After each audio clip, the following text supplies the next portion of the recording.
Hey guys, how's it going? Fuck! Welcome back to Golfing with Woodrow Wilson.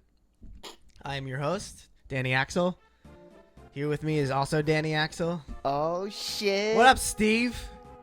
If you caught our last playthrough, the new nickname for everyone in the world is Steve. So, What up, Steve? what up, Steve? What up, Steve?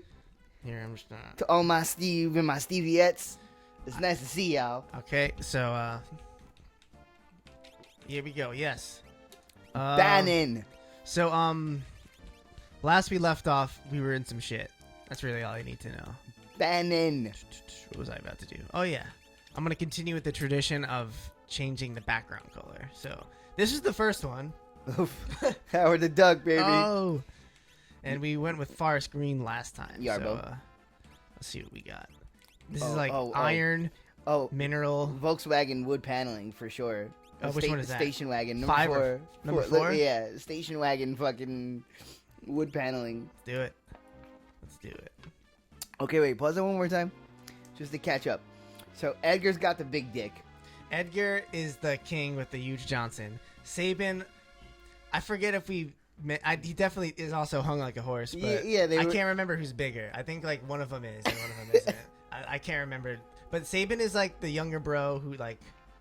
He's Edgar's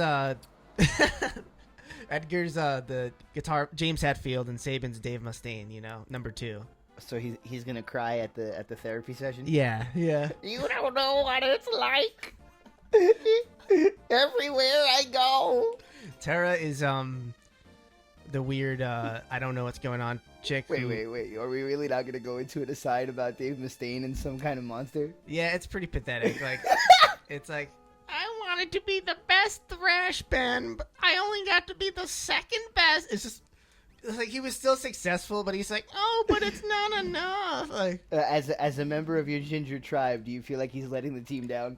He doesn't look like a redhead to me. Maybe I'm like, he looks more like strawberry blonde. What are you, insane? No, it's not like pure red. It's a ginger. He's like strawberry blonde. Well, you're just trying to you answered the question. You're just trying to disown Dave Mustaine. His hair's not like sun-kissed orange. It's like light orange. I never saw it that way. What do you mean he's not a ginger? He's like blondish. His hair is fucking red out of his head. Steve, could you, if you're there, Steve, could you like find a picture of Dave Mustaine? I'm sure, I feel like you would agree with Dan on this one. I just have the feeling. He's a but ginger. He's gingerish. He's not like straight. I would look. What ginger? I wouldn't be like he's a redhead. All right. It's one of those. Sean, being a ginger is one of those things that's kind of definite. We're not jumping on this raft until this is resolved. Either you are a ginger or you are not a ginger. I guess so. Dave Mustaine is clearly redhead. Kind of. He's just like the level of redness. It's like if these two guys are black. One guy's Wesley Snipes black, and one guy is like Steph Curry black. Yeah, well, he's Steph Curry black redhead. There are different stages, right? There's like blue black, and there's like purple black. black. I'll cop to it. He's like redhead. He's redhead-ish. Yeah, but he's not. Maybe it's a colorblind thing for me personally. I know what you're saying because I've seen some girls that I would classify as blonde trying to talk like they redheads, and I see, I've seen what you're saying. I don't think Dave Mustaine fits into this category. I think he very clearly has red hair. Yeah, see, there you go. Steve says he's got red hair. Dave Mustaine is ginge. Fuck. He's definitely ginge. He's turbo ginge. I'm so sorry, everyone, for delaying this walkthrough. Listen, we're talking about important shit. Back to some kind of monster. Yeah. It really. Head towards Narsh. Protect man at all costs. And then he does like that. He does like that over dramatic TV acting, hold the hanky to your face while you're crying bit. Like he's like. He actually sobs. I don't remember that part. It's so. I remember him like. I remember Lars being like, "It was hard because like fucking Lars Ulrich." Such a successful band, and for some reason, like he got worse at drums. I would fight him. He's the only guy who got worse at drums. Like,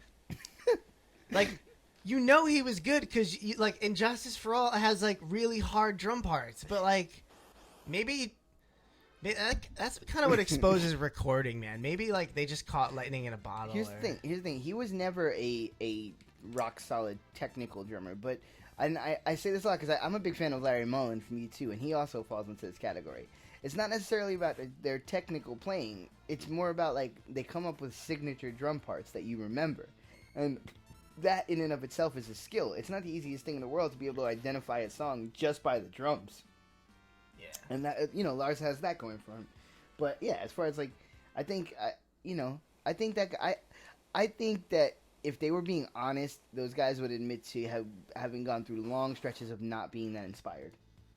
And, sure. And it's proving itself now when they're not making records, because no band that makes a lot of money makes records anymore, because records don't make you money. So if your main focus is making money, then you're more concerned with touring and merchandise than you are making records. And you know what? And Steve is in the chat, and he's gonna hang his head when I say this. Our favorite band, our boys, our fucking heroes, Pearl Jam, they're starting to fall into that category a little bit too. Now it's one record every 4 years, but boy, is there a new T-shirt every 3 months, Yeah. Like, it's a business in the end. Yeah. Like they do need money, I guess. Yeah. Now, granted, Pearl Jam is still making great records, and that counts for something. But yeah, it's just if you're trying to make money with your shit, it's like right now taking the time to it's expensive to make records, and you're not gonna make your money back. So, I mean, and it's funny because that's why, Sean, we have to look at the blessings in our situation as opposed to the nightmare, which is like trying to build a following, trying to get people to pay attention, trying to grow it as an entity, and that sucks. But the fucking glowing positives are, we make records in our houses and in our friends' basements, and it doesn't cost us that much money to do so. That's pretty awesome. God damn it, Steve. Danny. I'm gonna text you this Final Fantasy walkthrough because I fucking can't load it on my phone because my phone is being a slow piece of shit these days. Oh wait, now it's working, but it's gonna stop in a second. Oh, Steve in the chat says Lars is what is it? I'm assuming shit brick. It's easy to sound amazing on Injustice for All when you completely mix out the bass player and you're all that's there bass-wise. Have they mixed a version of Injustice for All where you could hear the bass? Has someone done that by now? I'm sure someone has. I mean, I've heard someone mixed the Metallica's one with some kind of monster snare. Nice. So it's like oh no, it's not one. It's Master of Puppets. I think. Does it sound like doo-doo shit? Of course. It sounds fucking funny. It sounds really funny. Well, here's the thing. This is so fucking rare, but I'm actually gonna give a bit of a pass to Metallica.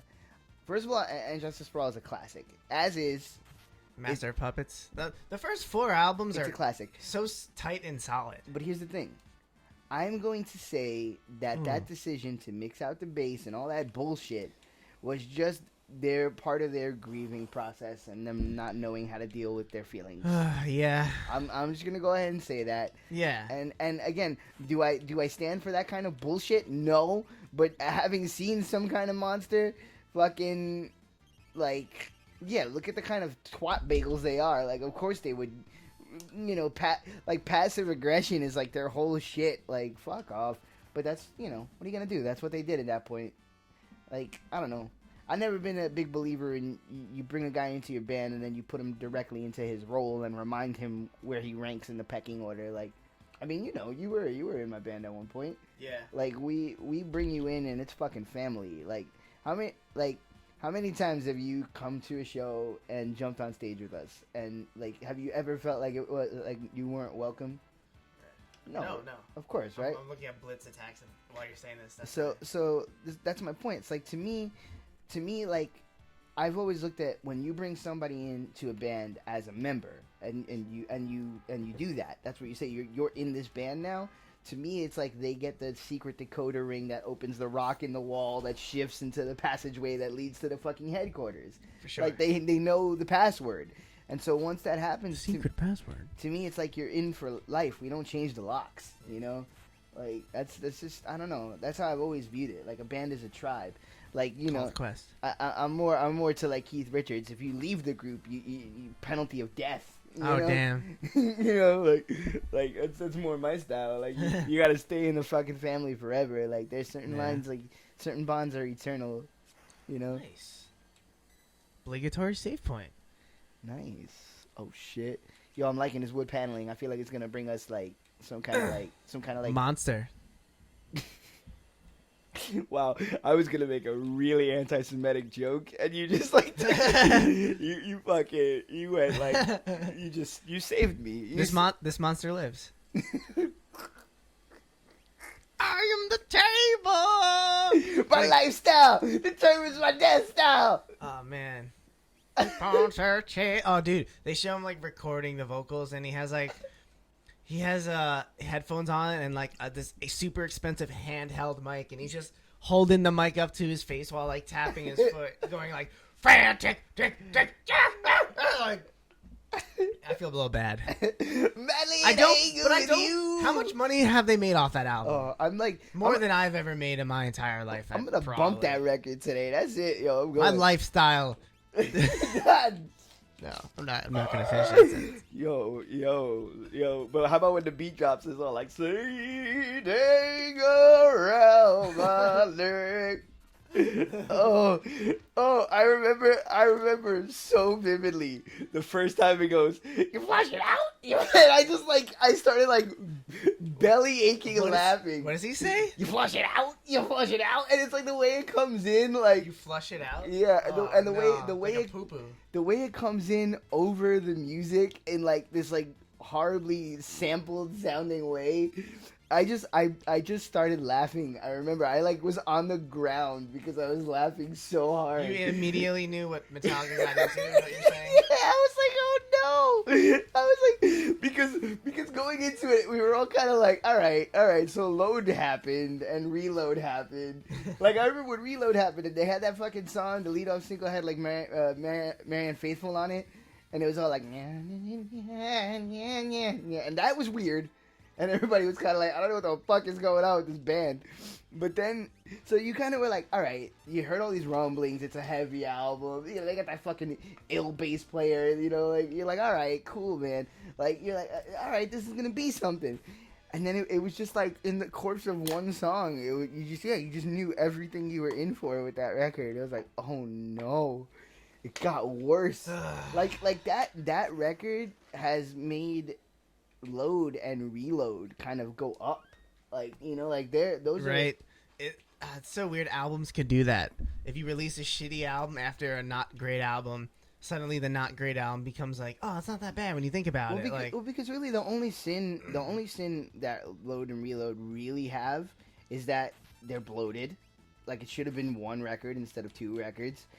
And it was them trying something different. But once Metallica cut their hair, you knew it was over. But like in hindsight, that worked. Like they were a pretty good alternative rock band, you know. Like Black Album is like a fucking commercial, like diamond dog. Yeah, except that's like people just didn't want that from them.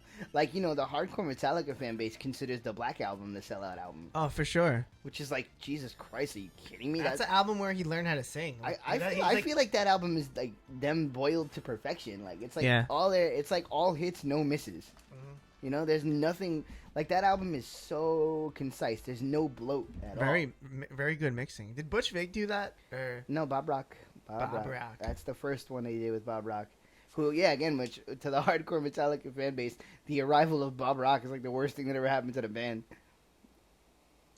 Oh, I like how this guy looks like a little small baby, and when I fight him, he's gonna transform. What is it? Like Vargas. What is it? Ultros. Oh yeah.